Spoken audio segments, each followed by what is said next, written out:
Hello, everyone, and welcome to Threat Hunting, a hands-on introduction. This is episode 9, Indicators of Compromise Hunting. Because when we talk about indicators of compromise, we're getting these from somewhere else, and we all need a little help from our friends. Okay, so where do you look? All kinds of places. You could look at Twitter, trusted vendors, epic researchers. Maybe you're one of them watching this. How awesome is that?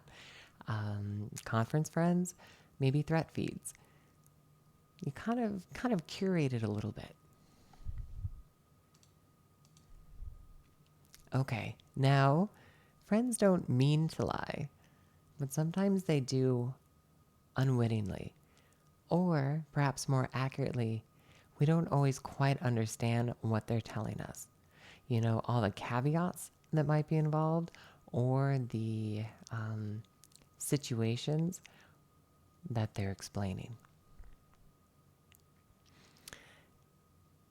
But that's not really their fault, right? So it's on us as threat hunters, as researchers, to make sure we understand the information we're giving.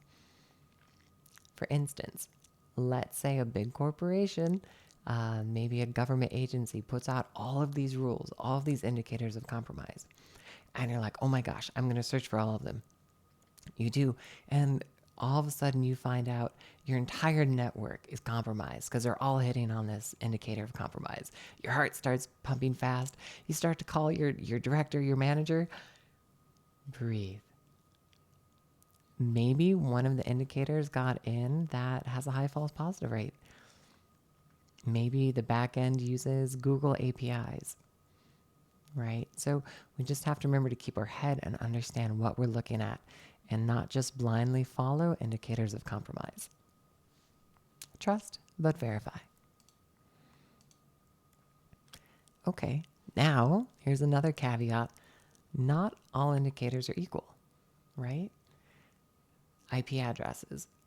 Well, that's great, but sometimes one IP address can be hosting literally thousands of domains when only one of those domains is malicious. And we have to watch for that. Domains, the same thing. Domains move really, really fast. They might get switched up in every campaign.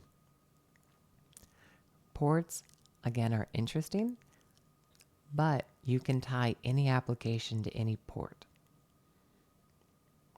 Protocol variances, maybe you see a strange version of HTTP, strange FTP server, all of those things.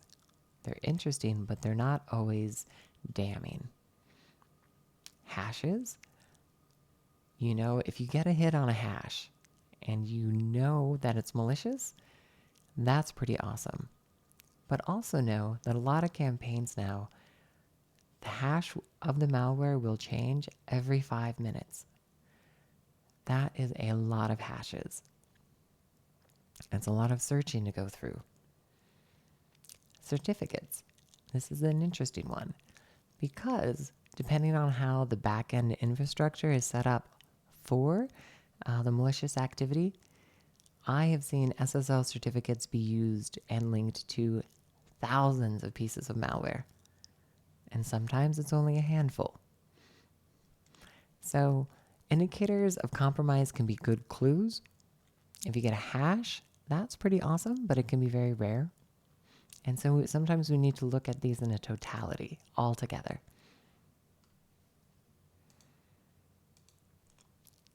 Okay, so know what? I'm not saying they're useless. We need them and we want to share them so we can all be more secure. But that being said, we have to pay attention to, again, our hunts. What industry are we looking for? What kind of threats are we trying to find? How old is the indicator? Was this an alert that was put out 6 years ago? Does C2 sometimes last 6 years? Yeah, right? But we have to put it into account. And then do we have visibility? Maybe you don't have SHA-256s of certificates. Maybe your online source only has the serial numbers. So kind of think about those things when you do your search so you don't waste a lot of time. Okay, so let's do an example. This is circa November 2019. Okay. Tripbot was putting out this new thing that only affected mobile malware, where it was able to intercept your PIN codes by putting an overlay on the device. Super clever, super sneaky, right? And it had very specific IP addresses. So this could be something that you hunt for. Right? Where did that maybe come from? Well, it could have been from this article. You know, maybe here's a vendor. Maybe SecureWorks you find is really pertinent to your industry. Now let's take a look and think about the indicator, their IP addresses. Okay, so let's see how much we can find out about that IP address. Is it really abused? Is it fairly uncommon? So we could take one of those and we could put it into kind of an online open source intelligence. Maybe use security trails. Well, this is interesting. This one has absolutely no records for that IP address. This feels like a pretty good hit. You know, if you got this, it doesn't look like it's being used a lot. DNS Dumpster doesn't know a lot about it. Virus Total has very little information about it, but it does have a couple possible C2, all right? Well, for the PIN part of the Tripbot. Sometimes all you got to do is throw it in a Google search. Okay, boom. So these are all ways to vet. All ways to vet your IOCs, is, including IP addresses. Another possible vendor. Maybe you like Suricata rules. They're pretty awesome. And you can say, see that these came from Fyodor abuse.ch, right? Again, great indicators there.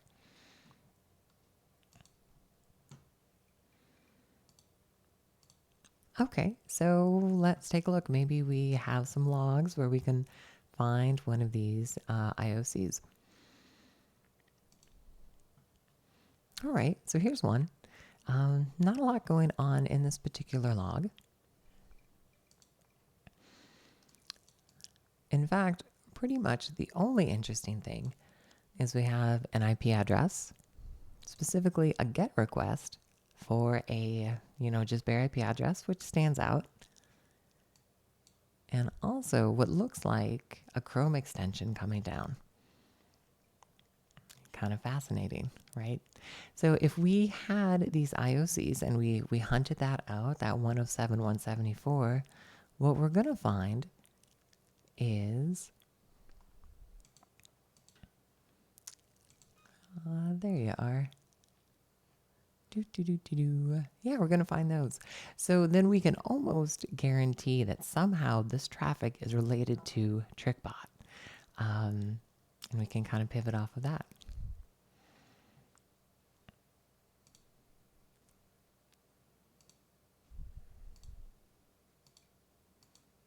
Okay.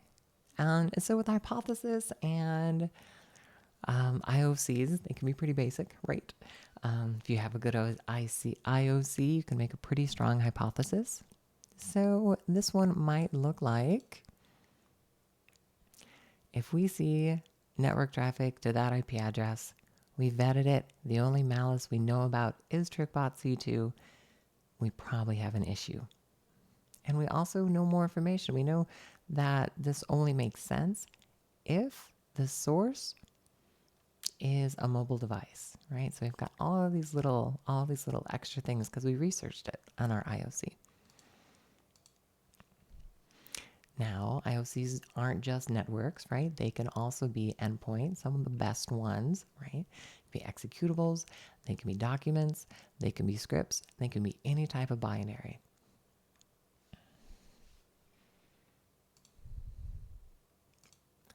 And also, when we think about IOCs, let's not get stuck in just the classical ideas.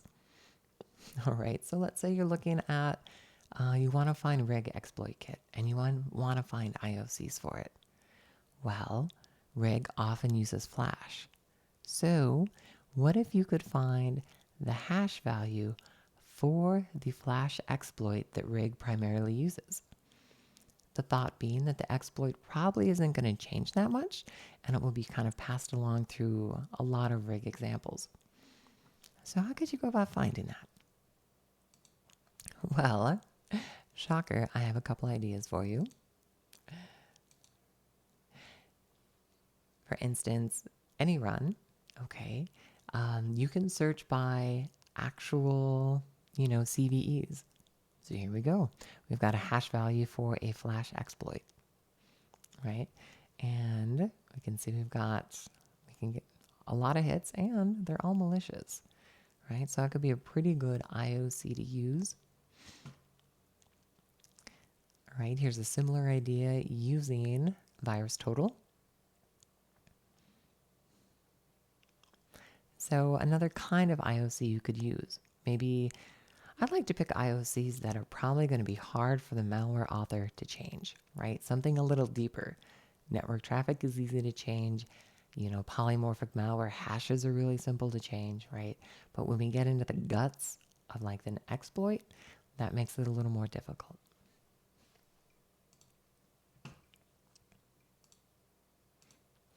All right, so here's another example, just thinking out of the box a little bit.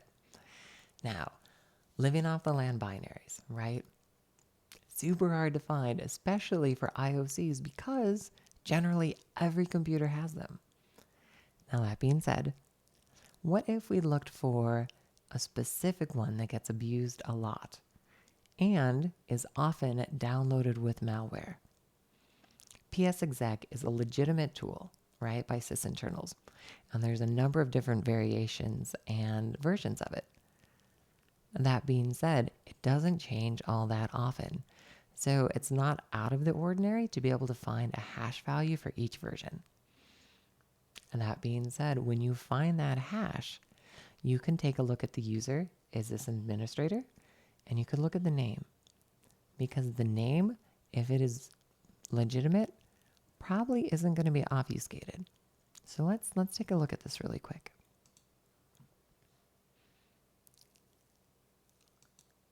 So here's PSExec version 2.2.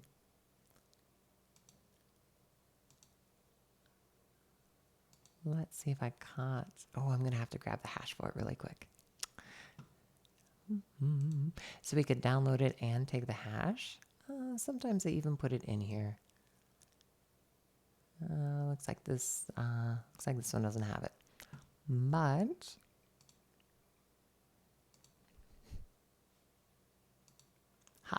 there it is. So this is really cool. I want to show you this. We're going to copy this and we are going to look on.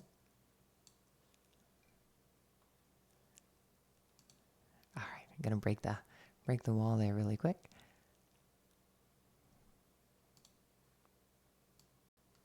We're going to take a look on VirusTotal so you can see something kind of cool. We go to VirusTotal, we do a little search on our hash.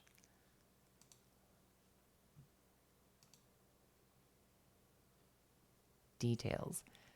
Take a look at some of these names. Now you can see it. So this is the PSExec, but take a look at the names. We've got pse.bin. All right. Look at all of these strange EXEs, WQR, IPX, just a long random string. These are all PSExec, right? And most likely they're malicious given the naming scheme on them. So that's kind of cool that you could look for it that way. Here's any run doing the same thing. These are all the PSExec. All right, look at all of these random.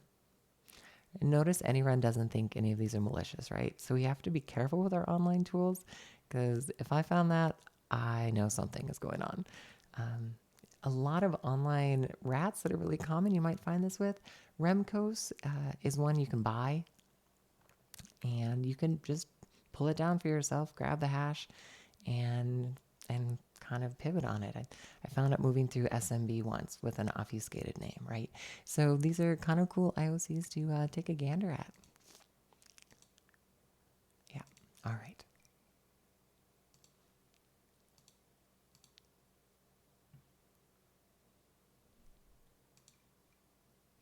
Okay.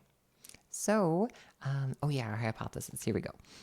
If you found that and it was being observed and downloaded by a domain that is not sysinternals, whoa, we might have some lateral movement going on. Okay. So, recap, not IOCs are the same. They're very contextually based. Understand your limits of them. Understand which ones have the most credibility for you and your environment. And yeah, have fun. Don't forget to share the ones you find as well. Can't wait to see you in the next episode.